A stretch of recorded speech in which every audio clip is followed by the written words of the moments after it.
In the early 1960s, a Yale University psychologist named Stanley Milgram conducted one of the most unsettling experiments in the history of behavioral science.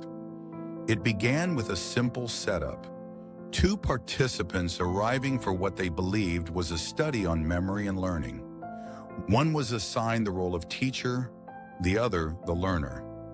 The teacher sat in front of a large shock generator with 30 switches, labeled from 15 volts to 450 volts. The labels grew increasingly alarming: slight shock, moderate shock, strong shock, and eventually, danger, severe shock. The learner was taken into another room, strapped into a chair, and connected to electrodes. The teacher was told that each mistake the learner made on a memory test would result in an electric shock, increasing the voltage each time the experiment began quietly.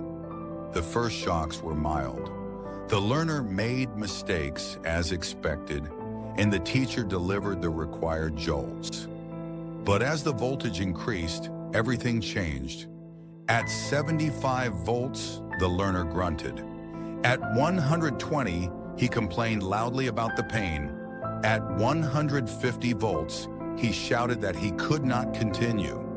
He demanded to be released. He insisted he had heart trouble. Yet the teacher, sitting in the next room, was instructed by the researcher to go on. When the teacher hesitated, the researcher responded calmly with a set of scripted prompts. Please continue. The experiment requires that you continue. It is absolutely essential that you continue. With every incorrect answer, the voltage climbed. 180 volts. The learner screamed in agony. 210 volts, he begged to be freed. 270 volts. His screams became desperate, panicked, uncontrollable. 300 volts. He refused to answer any more questions. Silence followed, but the researcher explained that absence of an answer counted as an incorrect answer. The shocks continued. 315 volts, pounding on the wall.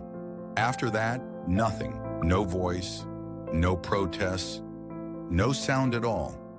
Yet the teacher was told to go on, and many did. 2/3 of the participants in Milgram's study continued all the way to the maximum 450 volts, a level labeled as potentially lethal. They trembled. They sweated. Some stammered or broke into nervous laughter. Many asked the researcher to stop, but when instructed to continue, they obeyed. What the teacher did not know was that the entire performance was staged. The learner was never shocked. The screams were pre-recorded. The banging on the wall was scripted, and the silence was simply part of the act. The real subject of the experiment was always the teacher. Milgram was not testing memory, he was testing obedience. His central question was simple: how far will an ordinary person go when instructed by a trusted authority figure? The results were far beyond what experts predicted. Before the experiment began, psychologists, students, and psychiatrists were asked to estimate how many people would go all the way to the maximum shock.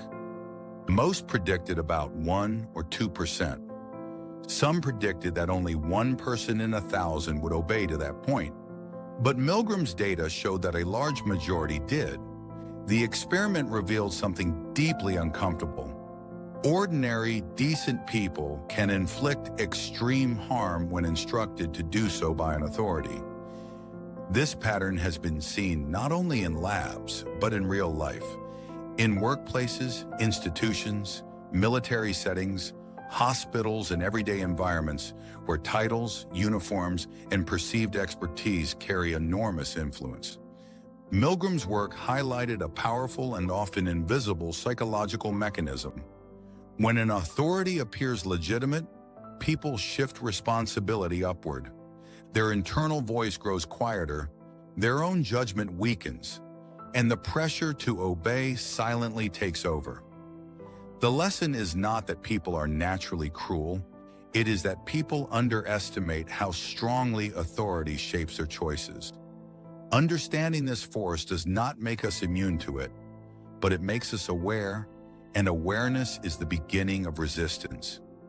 Milgram's research remains one of the clearest reminders that behind every uniform, every title, and every confident instruction, we must still think for ourselves.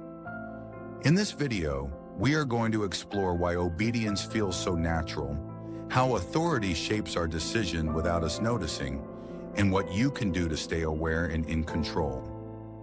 Obedience begins long before adulthood. From childhood, we are taught that authority keeps us safe. Parents, teachers, doctors, people with more knowledge, more experience, more power. Our early survival depends on them. So our brains learn a simple equation. Authority equals guidance. Guidance equals safety. As adults, this instinct continues. We follow workplace rules. We trust instructions from experts. We assume people in charge know what they're doing. Most of the time, this is useful.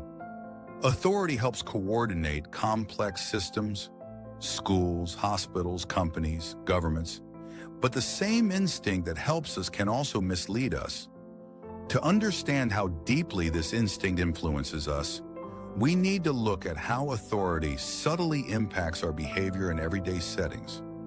One of the clearest examples comes from hospitals, where authority structures are especially strong. In one well-known study, nurses received a phone call from someone who introduced himself as a doctor. He instructed them to administer a high dose of a medication that wasn't authorized for their ward and exceeded the safe limit printed directly on the drug label.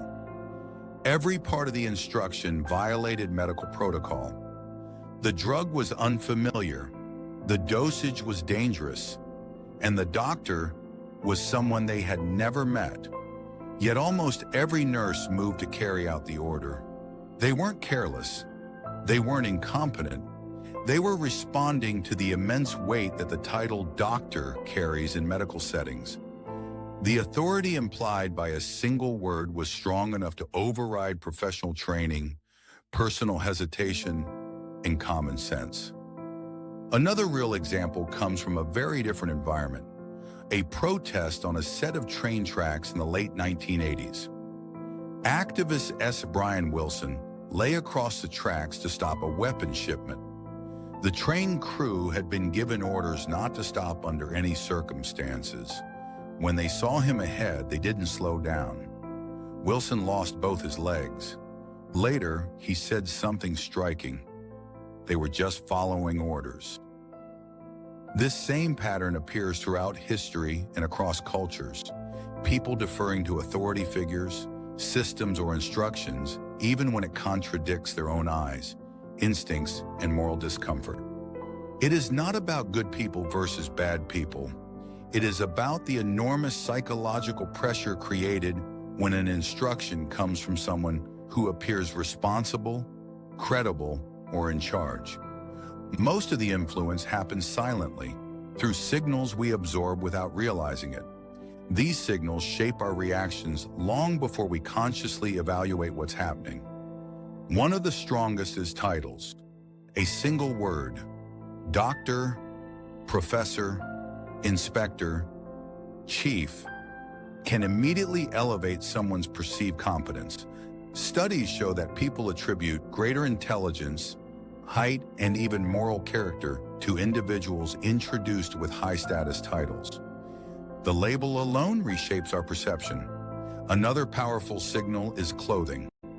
A uniform, a lab coat, a tailored suit. These simple garments often function as shortcuts in the mind. Research has shown that people comply far more readily with instructions delivered by someone wearing the symbols of authority, even when the individual behind the attire has no special expertise at all. The visual cue is enough to quiet our doubts. There is also the influence of status symbols. Luxury cars, polished accessories, high-end environments. These trappings tend to command respect automatically. People hesitate, defer, and assume competence not because of actual knowledge, but because status objects imply power and influence. These signals aren't always intentional.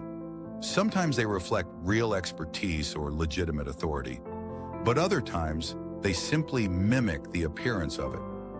Recognizing these cues is a first step, but avoiding blind obedience requires something deeper, a practical way to separate genuine authority from its mere appearance. When you encounter a situation where authority is present, pressure rises quietly.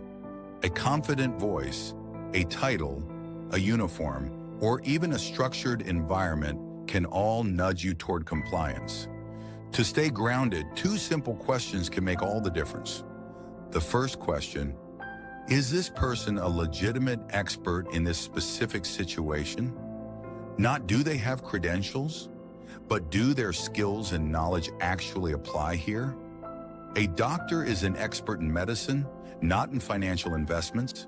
A manager may understand operations, but not necessarily ethics. Relevance matters. The second question, how unbiased or truthful is this person likely to be right now? Even true experts can face pressures, deadlines, incentives, expectations, reputational risk. Asking this question restores your own judgment and prevents the automatic transfer of responsibility to someone else. These two questions are simple, but they activate something important. Your ability to pause, evaluate, and think independently instead of obeying reflexively. Understanding this doesn't just help you navigate authority, it also matters when the roles are reversed, when you are the one others look to for guidance. At some point in life, whether through experience, seniority, or expertise, others will treat you as the authority. They may follow your suggestions, accept your instructions, or assume your decisions are final. People may hesitate to disagree with you even when they should. They may hold back concerns, stay silent about risks, or execute instructions they don't fully understand, simply because you are the one giving direction. Good leadership requires awareness of this dynamic. It means creating space for questions. It means encouraging honest feedback. It means making it clear that your role does not make you infallible. When people feel safe to challenge, clarify, and contribute, authority becomes constructive rather than controlling. Milgram's experiment forced the world to confront an uncomfortable truth. The line between ethical behavior and harmful obedience is thinner than most people want to admit. He demonstrated that the danger is not a few individuals with cruel intentions. The danger lies in how easily ordinary people can be guided by authority, quietly, subtly, and often without realizing it. But awareness changes everything. When you understand how authority works, you begin to see the patterns. You notice the titles, the clothing, the confidence, the systems. You recognize when pressure is shaping your choices. You pause, you evaluate, and you respond with intention rather than habit. In a world filled with instructions, expectations, and competing voices, this awareness is not just useful. It is a form of protection. It is a form of clarity. It is a form of freedom. And that is the purpose of this video. To understand authority, not so we reject it, but so we navigate it wisely, with awareness, responsibility, and a stronger sense of our own judgment. This episode was inspired by Dr. Robert Cialdini's influence. If you want to explore more powerful psychological ideas like this, subscribe to our channel, Dharma Digest, where we break down the most impactful books on psychology, self-growth, sales, negotiation, and communication.